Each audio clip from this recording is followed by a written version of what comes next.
Le DAF Fresh Morning, c'est 104.5 tonnes de bonne humeur. Tous les matins. Vous êtes sur les 104.5 Urban FM, la station urbaine, et vous écoutez le DAF Fresh Morning. On est avec Mosley. Mosley, on parle de politique ce matin. Bonjour tout le monde. Oui, on parle on de t'avait politique. déjà dit bonjour, Mosley. Pas aussi maintenant abuser de nos bonjours. On t'avait déjà dit bonjour. Oui, nous parlons de politique ce matin. On parle de politique ce matin. Qu'est-ce qu'il y a à l'actualité? On n'avait pas fini notre sujet sur... Oui, c'est vrai qu'on avait sur le dialogue. Oui, on n'avait pas fini le sujet sur le dialogue qu'on a engagé vendredi, parce qu'il nous restait à parler de la rencontre qu'il y a eu en février 2023. Oui, la rencontre la concertation politique de février 2023. Et elle se projetait sur le dialogue qui va se passer au mois d'avril, qu'on dit qui devrait se tenir sur à peu près 1 mois et demi. On n'a pas encore les dates officielles, mais de ce qui se trame et des petits discours qu'on entend ça et là, on nous parle du démarrage le 1er avril. On ne sait pas si c'est la date exacte, mais dans les discours que tient Madame Muriel Minkwe, qui est le ministre des institutions, de la réforme des institutions, eh ben, on table vers cette date-là. Mais qu'à cela ne tienne, ce qu'il faut savoir, c'est que la concertation politique, elle aussi, elle a été un moment assez important de la vie politique gabonaise, dans la mesure où on était dans une situation où on recherchait le moyen de faire en sorte qu'il y ait une meilleure manœuvre sur le plan électoral pour organiser les élections générales. Donc, et chacun sait ce que ça a donné, parce qu'on a quand même pu constater qu'il y a eu quand même beaucoup de contorsions.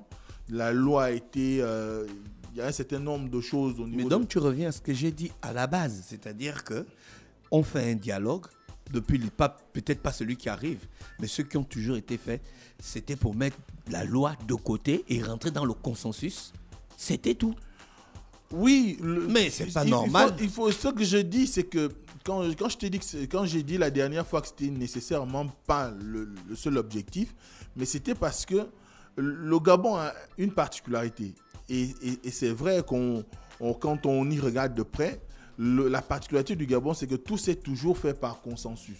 On a toujours été dans une logique de pouvoir créer un environnement qui soit favorable à la discussion, au dialogue, parce qu'il faut savoir que les pères fondateurs du Gabon ont toujours mis le dialogue au cœur de l'animation politique nationale.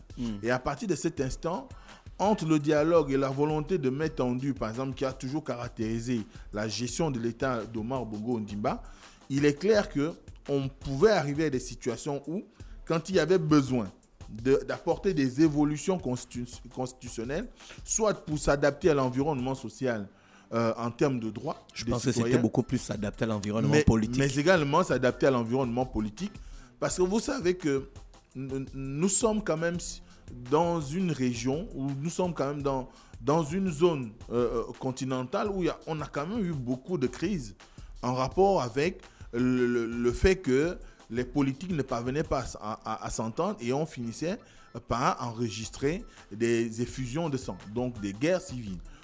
Je ne vais pas citer les pays, tout le monde les connaît.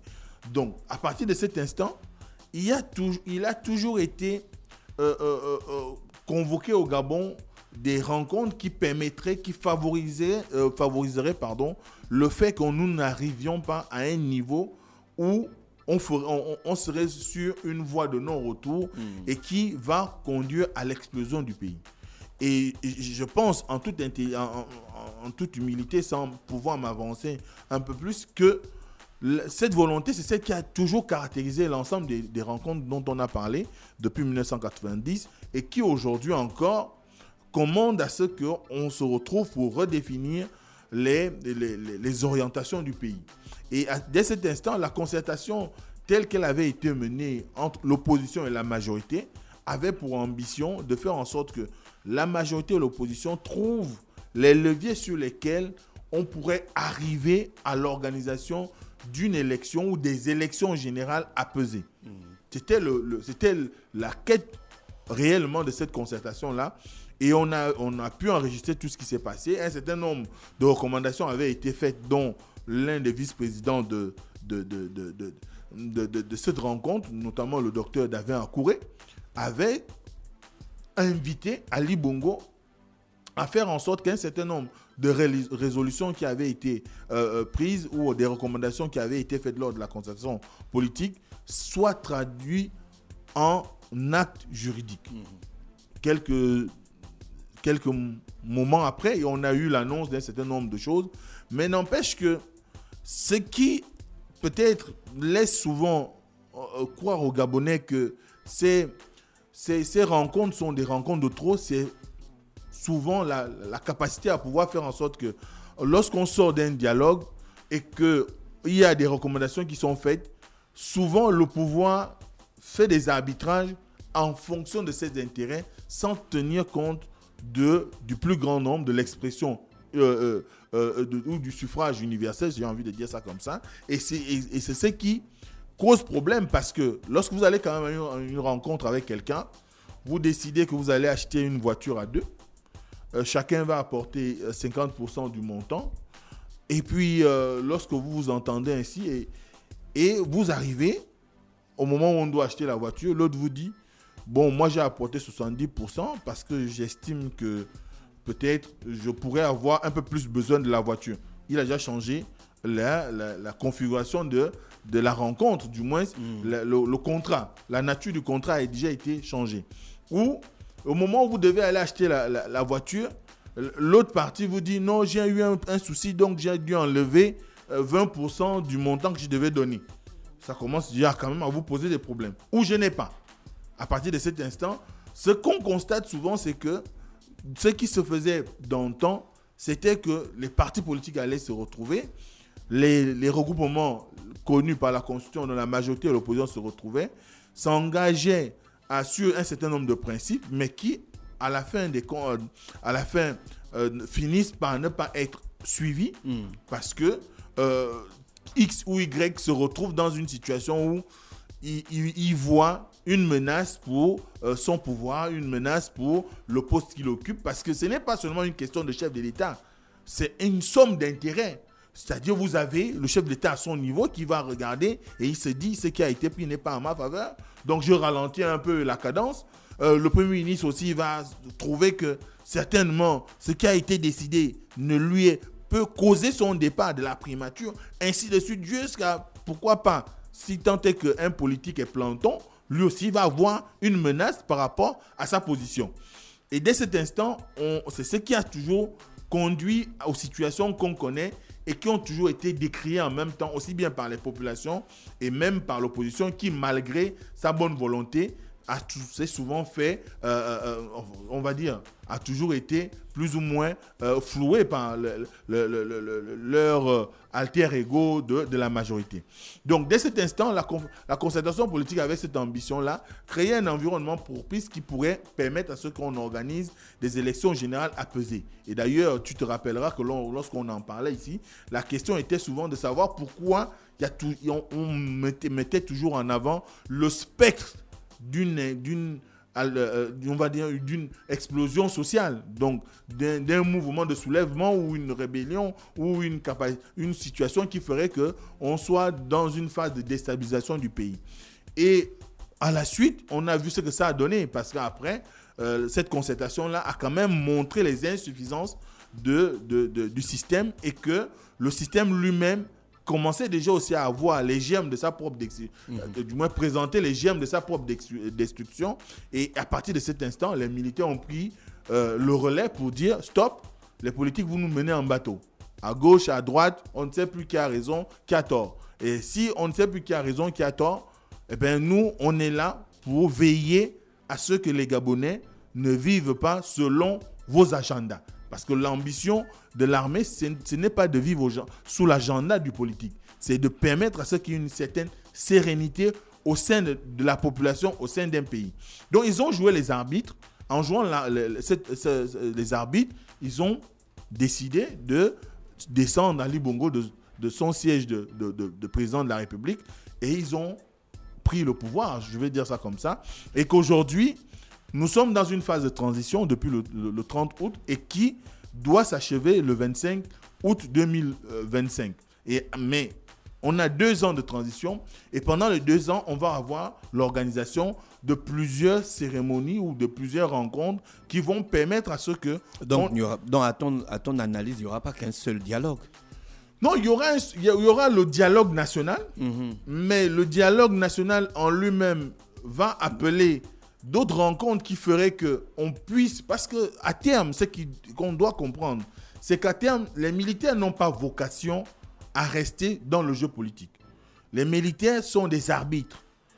Et si tant est que la transition actuelle s'inscrit dans la logique qui est celle, par exemple, de Toumani Touré lorsqu'il avait pris le pouvoir la première fois en Guinée, ou même de Jerry Rawlings, puisque le président de la transition l'a cité, l'ambition serait qu'il nous amène vers une situation institutionnelle qui ferait que, même s'il s'agissait du diable, pour paraphraser quelqu'un, qui venait à la tête du Gabon, qu'il soit dans l'impossibilité de tenter de modifier quoi que ce soit dans la constitution qui sera scellée, comme l'a si bien dit Oligingema lors d'un discours, qui sera scellée pour que nous ne vivions plus le tripatouillage, les révisions à n'en point finir, les révisions intuitives personnées, alors que la loi est universelle.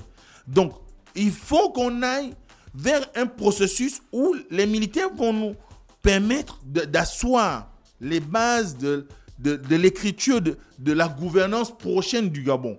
Celle qui va intervenir à la suite de ce dialogue national, à la suite du référendum, à la suite de la mise en place du nouveau code électoral, parce que là aussi, c'est un autre point important. C'est pourquoi je disais qu'il y aura plusieurs assises, parce que le dialogue national va permettre de discuter de l'avenir de la nation, de mettre en place les bases. Et ces bases-là, ce sont elles qui vont nous permettre de construire la matrice du Gabon dans 50, 100, 200 ans, pour que nous ne soyons plus dans les travers qu'on a souvent enregistrés. Et dès cet instant, cette concertation aura une suite. La suite sera, parce que pour que les conclusions du dialogue national et les recommandations qui seront faites soient crédibles, il nous faut aussi bâtir une constitution solide, mais reposant sur ce qui aura été décidé pendant ce dialogue.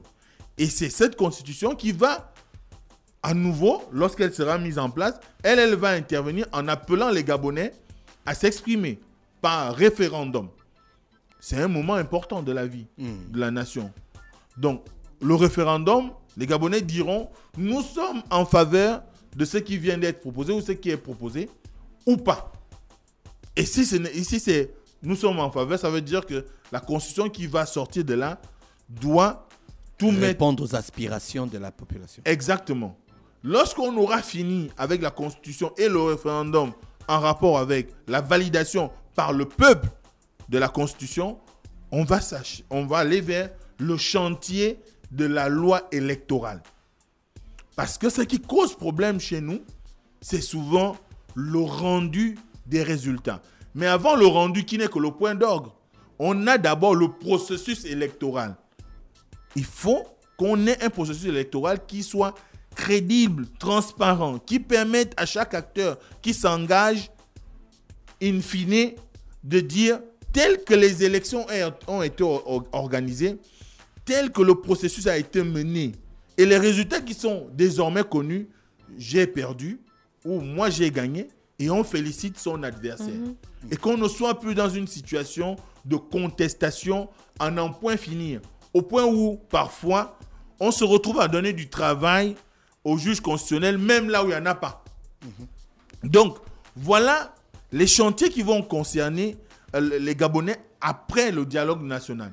Et il faut aussi s'attendre à ce qu'il y ait aussi une certaine animation politique, parce que les militaires, comme je l'ai dit, n'ont pas vocation à rester au pouvoir et ce ne sont pas des acteurs politiques.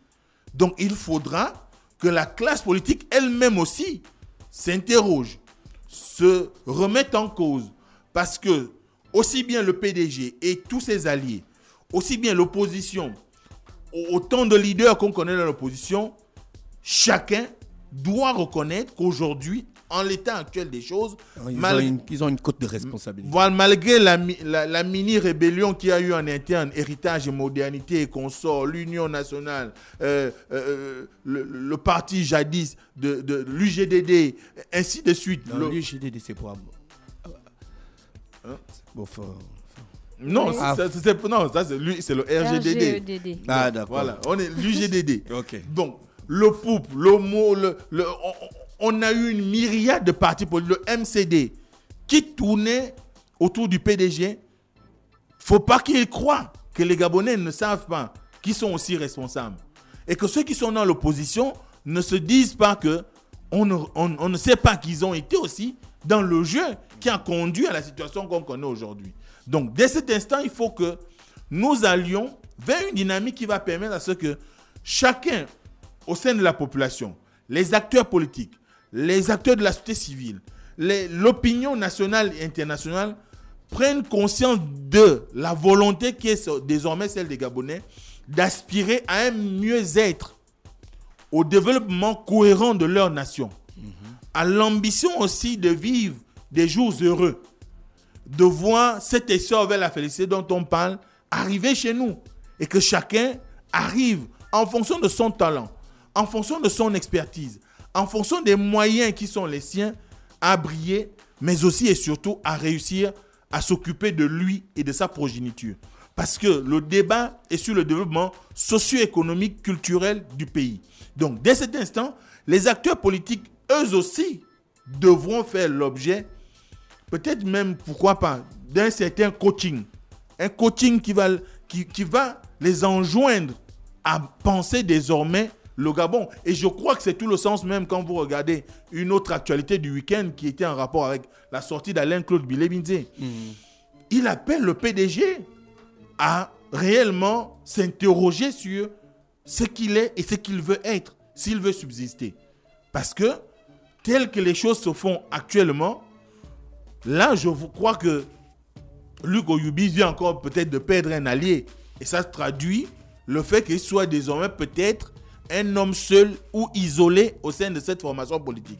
Parce que la sortie de Bilé-Binzé est quand même assez poignante. Il est clair, il ne mâche pas ses mots. Il dit les choses telles que beaucoup dans leur parti politique le disent. Qu'aujourd'hui, l'objectif n'est pas d'aller à la hâte vers une célébration du 12 mars, mais de penser réellement en profondeur le parti. Est-ce que le PDG aujourd'hui peut réellement faire cette autocritique qui pour lui, quand on regarde selon la thématique qui a été dictée par le secrétaire général adjoint 1 qui assure l'intérim suite à l'indisponibilité du DCP et du SG, eh bien, l'absence de concertation, l'absence d'un cadre de discussion fait que quand on regarde au plus près, on a l'impression que Luc Oyubi se pense un seul maître à bord. Or, il est dans un parti qui a quand même une histoire et qui a besoin que tous ces cadres s'impliquent à sa transformation, si c'est l'objectif visé, mais surtout qu'on réfléchisse sur comment en faire à nouveau un parti dans lequel les Gabonais pourraient confier leurs espoirs. Mais si on reste dans les carcans qui sont ceux d'aujourd'hui, eh bien on ne va pas s'en sortir. Et je crois que c'est ce qu'il dit en substance quand vous parcourez ça, ce que certains appellent sa tribune ou encore sa lettre ouverte pour permettre à ce que aussi bien les militants que la hiérarchie du PDG sachent que l'action qui est menée actuellement, que lui qualifie d'échec, parce que pour lui, le fait qu'un certain nombre de fédérations ait décidé de ne pas s'engager dans le processus, c'est la preuve que ça ne marche pas. Et si ça ne marche pas, ça veut dire qu'il y a une crise profonde. Il faut penser les plaies. Il faut réfléchir à offrir quelque chose d'autre. Mais qu'est-ce qu'attendent les militants du PDG de ce qui se dit? Ils veulent un congrès. Qu'il s'agisse même d'un congrès extraordinaire qui va remettre tout à plat et qui va leur permettre de se régénérer et se revitaliser. Et à partir de là, on voit bien que les acteurs politiques vont revenir au devant de la scène, mais il faut qu'ils soient des hommes nouveaux, comme on le dit dans la Bible. Merci Mosley avec nous ce matin sur les 104.5 Urban FM, la station urbaine. Demain, lorsqu'il sera 7h, on se retrouve pour le Da Fresh Morning. Voici l'horoscope des auditeurs. Chers auditeurs, le Da Fresh Morning, c'est 104.5 tonnes de bonne humeur. Tous les matins,